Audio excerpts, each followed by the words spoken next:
Bonjour à tous les amis, bienvenue dans cette nouvelle vidéo de Vivre Sainement. Aujourd'hui, on va parler de la même immigration massive imposée au peuple américain qu'au peuple français et européen contre notre volonté. Pendant des années, les Américains signaient des chèques et ouvraient la porte en grand à des millions de clandestins pendant que des familles américaines perdaient leur maison et leur travail et leur sécurité. Alors je sais que cette vidéo va faire un grand débat, alors restez courtois s'il vous plaît dans les commentaires ci-dessous et surtout regardez bien cette vidéo jusqu'au bout parce qu'à la fin, vous allez voir un extrait d'un monsieur qui résume vraiment parfaitement tout le problème de l'immigration massive et la solution à ce problème.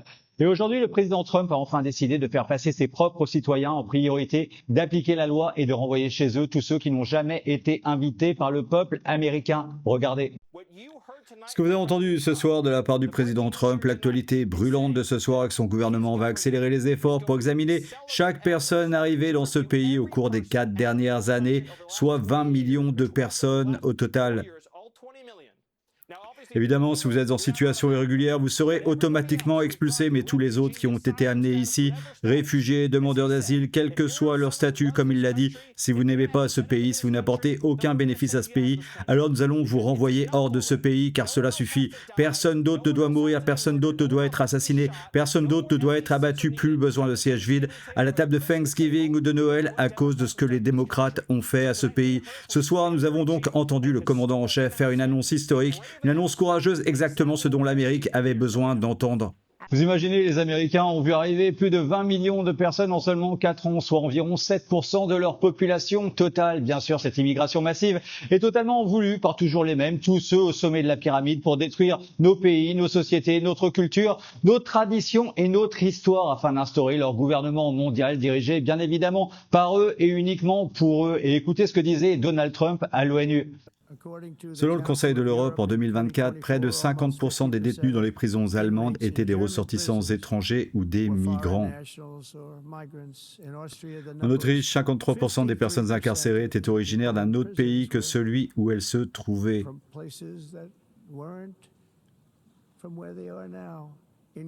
En Grèce, ce chiffre était de 54% et en Suisse, la belle Suisse, 72% des personnes incarcérées sont originaires d'autres pays. Lorsque vos prisons sont remplies de soi-disant demandeurs d'asile qui abusent de votre gentillesse, et c'est ce qu'ils ont fait, ils ont récompensé votre gentillesse par des crimes, il est temps de mettre fin à l'expérience ratée des frontières ouvertes. Vous devez y mettre fin maintenant. Je vous laisse commenter sur le sujet dans notre pays où la violence, les viols et les meurtres ont littéralement explosé. Bien évidemment, faut pas faire l'amalgame, tous les clandestins ne sont pas des criminels, mais certains le sont quand même. Et ils n'ont jamais été invités en France par le peuple et ne devraient pas être sur le territoire français, car ils sont illégaux. Donc l'État franc-maçon trahit encore une nouvelle fois son peuple. Et écoutez. C'était le plan depuis le début, les faire entrer illégalement dans le pays, les faire bénéficier des prestations sociales et pouvoir participer aux élections. Il s'agissait d'une attaque contre la démocratie menée par le Parti démocrate. C'est la même attaque que nous observons, Sean. En Californie, un État sanctuaire qui refuse de livrer à l'ICE même les criminels et les membres de gangs étrangers en situation irrégulière.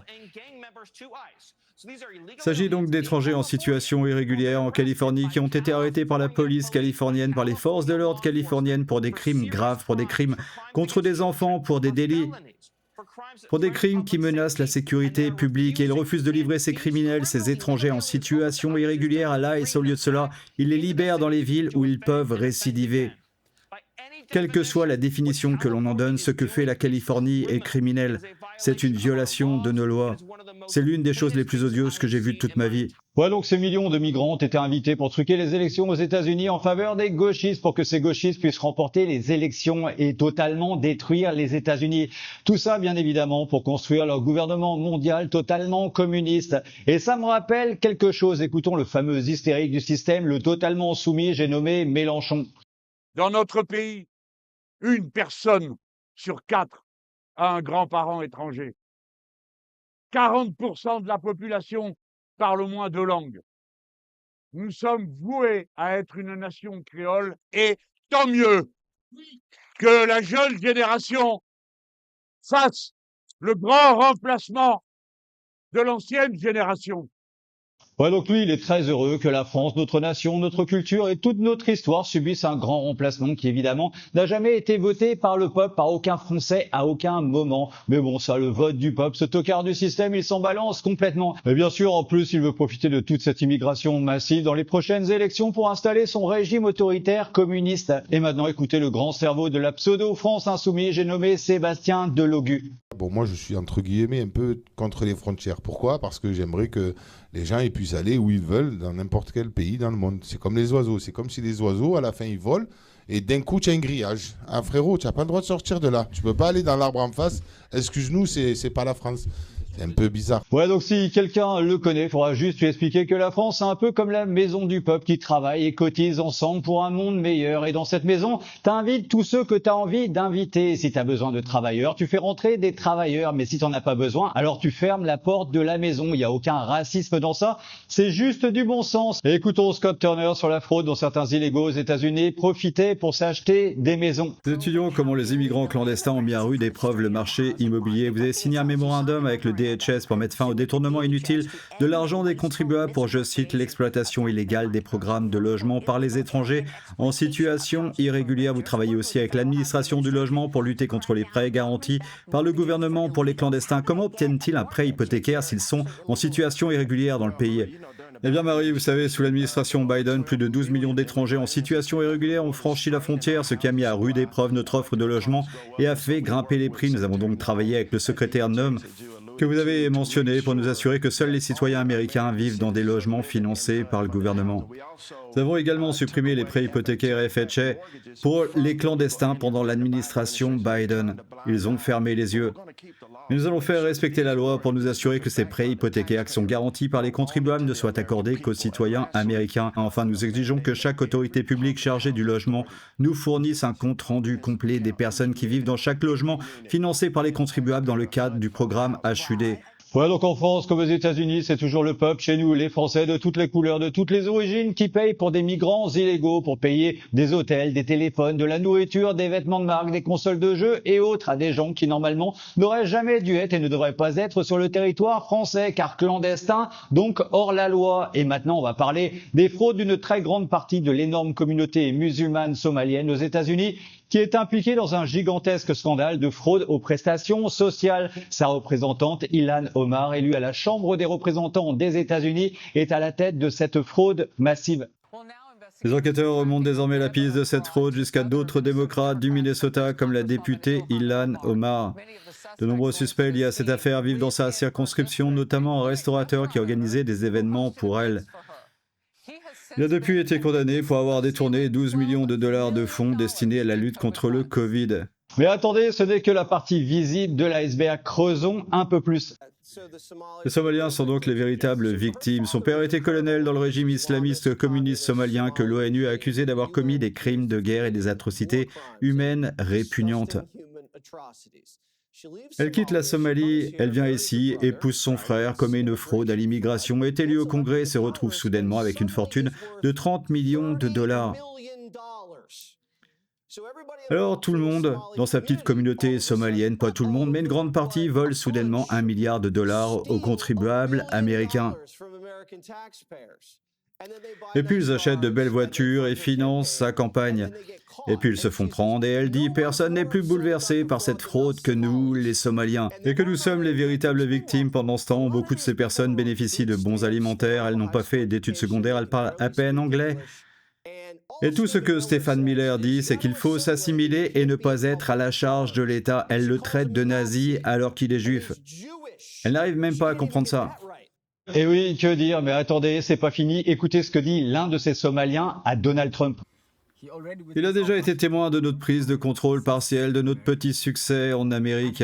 Et c'est grâce à lui que je sais que la communauté en Amérique est florissante. C'est grâce à lui que je le sais.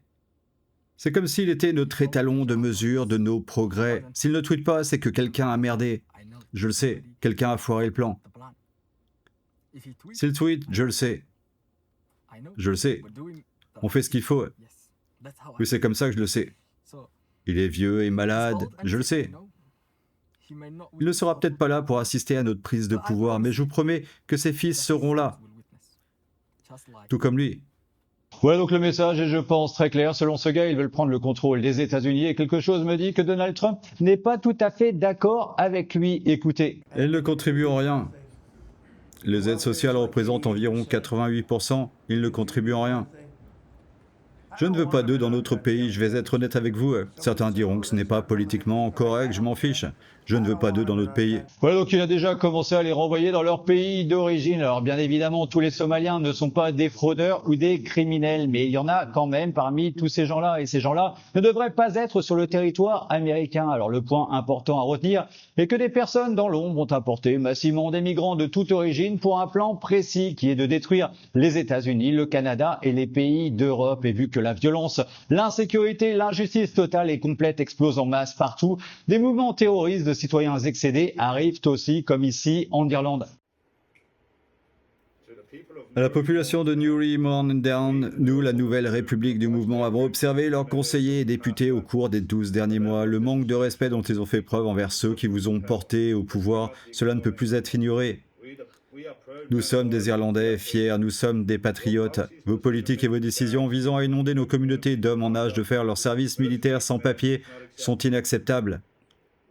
Nous ne resterons pas les bras croisés à regarder votre culture et votre religion être détruites par des personnes que nous avons mises au pouvoir. De plus, l'endoctrinement sexuel de nos enfants dans les écoles n'est pas passé inaperçu non plus. Le mouvement de la Nouvelle République prendra des mesures immédiates contre toute personne qui menace notre mode de vie et la sécurité de nos femmes et de nos enfants. Nous avons vos adresses et connaissons vos déplacements. À compter d'aujourd'hui, vous êtes tous des cibles légitimes. Le nouveau mouvement républicain, 28 novembre 2025. Malheureusement, tout ça risque de finir en guerre civile un peu partout en Europe et je préfère le dire tout de suite, je ne cautionne pas du tout tous les actes terroristes et violents. Par contre, souvenez-vous de tout ce que disait Macron des services de santé. Tant que tout n'est pas complètement détruit, c'est difficile de reconstruire. On comprend très bien leur logique de construire sur le chaos qu'ils ont créé de toutes pièces. Et bien évidemment, contre la volonté des peuples, ils ont importé des millions de jeunes hommes en âge de combattre. Je vous laisse me dire ce que vous en pensez dans les commentaires ci-dessous. Et en attendant, on voit vivre l'injustice, l'insécurité partout en France où des violeurs, des assassins, des criminels sont relâchés par la pseudo-justice franc-maçonne tous les jours, alors que normalement un vrai président devrait penser et agir comme le président du Salvador, l'excellent Nayib Bukele. Au Salvador, nous privilégions la sécurité de nos citoyens honnêtes au confort des criminels. Certains disent que nous avons emprisonné des milliers de personnes, mais la réalité est que nous en avons libéré des millions. Aujourd'hui, ce sont les honnêtes gens qui vivent libres, sans crainte, avec leur liberté et leurs droits humains pleinement respectés. Avec cet extrait, je parle pas uniquement des migrants, je parle de tous les criminels en général, les clandestins qui ne sont pas mis en prison mais qui menacent tous les jours la vie de nos femmes, de nos enfants et de nos anciens. L'État franc-maçon donne toujours beaucoup plus de droits et de privilèges aux criminels qu'aux honnêtes citoyens français. Et encore une fois, par citoyens français, j'entends tous ceux qui ont la nationalité française de n'importe quelle couleur, de n'importe quelle origine, le peuple français dans son entièreté. Et écoutons de suite la vidéo dont je vous parlais de Roy Beck, fondateur d'une organisation américaine qui milite pour une immigration beaucoup plus contrôlée. Enfin, 105 millions de personnes en Amérique latine vivent dans une pauvreté extrême. Au total, la Banque mondiale estime à 3 milliards le nombre de personnes dans le monde. 3 milliards de personnes qui vivent dans une pauvreté extrême gagnant moins de 2 $ par jour. Cela représente 3000 boules de chewing-gum. Et chaque année, nous en prenons 1 million et prétendons avoir fait une différence humanitaire. Bien sûr, nous ne recrutons pas nos immigrants parmi ces populations désespérément pauvres, n'est-ce pas? Ces personnes sont trop pauvres, trop malades, trop déconnectées pour réussir ici en tant qu'immigrants.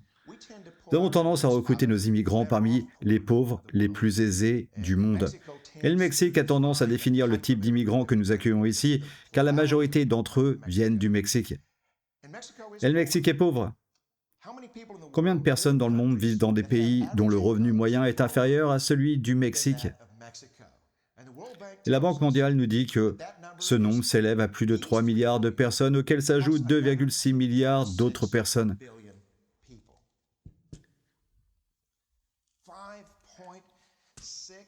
5,6 milliards de personnes dans le monde vivent dans des pays dont le revenu moyen est inférieur à celui du Mexique.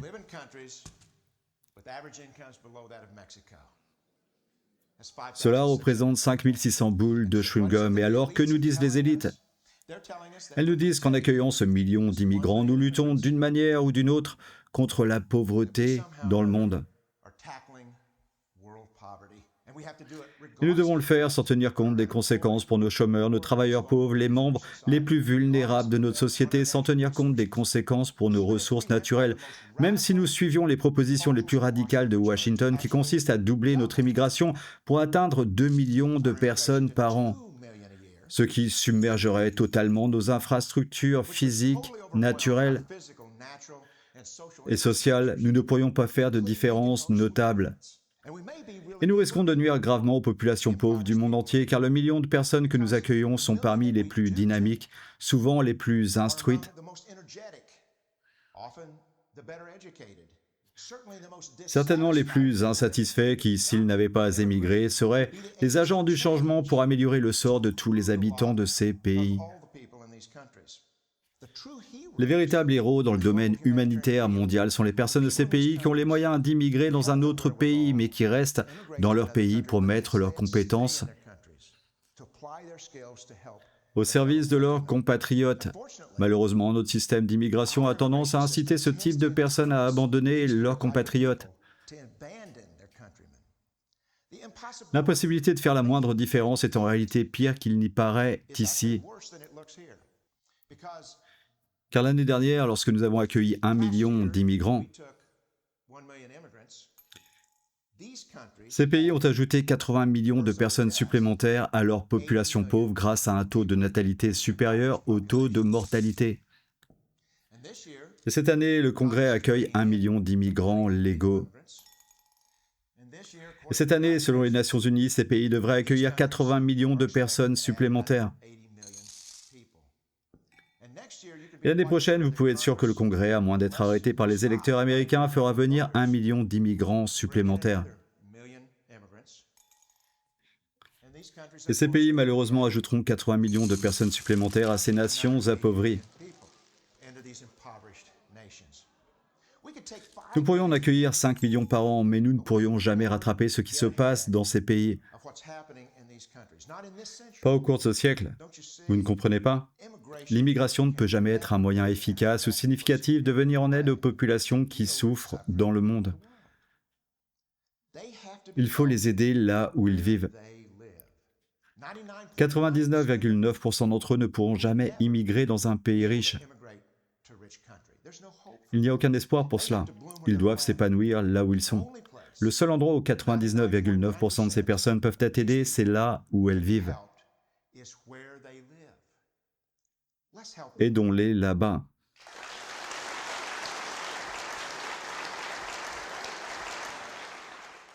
Alors voilà, on sait tous très bien où est le problème et donc où est la solution. On ne peut pas accueillir toute la misère du monde sans devenir nous-mêmes un pays de misère. La vraie réponse, c'est pas de vider tous les pays pauvres de tous leurs habitants, c'est de faire tomber tout ce système qui les détruit, tous les dirigeants corrompus jusqu'à la moelle, les multinationales qui pillent toutes leurs ressources et toutes les banques et tous les lobbies qui s'enrichissent pendant que les peuples crèvent. C'est là toute la racine de tout ce chaos migratoire. Par exemple, toute l'Afrique est assise sur des richesses énormes et ce sont toujours les mêmes actionnaires et tyrans qui encaissent tout le pognon pendant que des gens meurent encore de faim. Les agences de l'ONU estiment qu'environ 733 millions de personnes ont souffert de famine en 2023, soit une personne sur 11 dans le monde, ce qui est absolument terrifiant. Tant qu'une toute petite partie de l'élite 0,01% dirigera la planète, notre monde restera injuste, violent et malade. À un moment, il va falloir l'assumer. C'est à nous de balayer toute cette caste moisie et de reconstruire tout un système au service des peuples et pas contre eux. Voilà, cette vidéo est terminée pour aujourd'hui. Je vous aime très très fort les amis. Et ensemble, on va tous y arriver. Si vous avez tous aimé cette vidéo, partagez-la sur tous vos réseaux sociaux. Cliquez sur j'aime, la cloche et s'abonner qui sont juste en dessous. Et je vous remercie de votre aide avec ma cagnotte Tipeee pour que je puisse consacrer encore plus de temps à mes vidéos. Merci vraiment à vous tous et à très bientôt pour une prochaine capsule sur Vivre Sainement.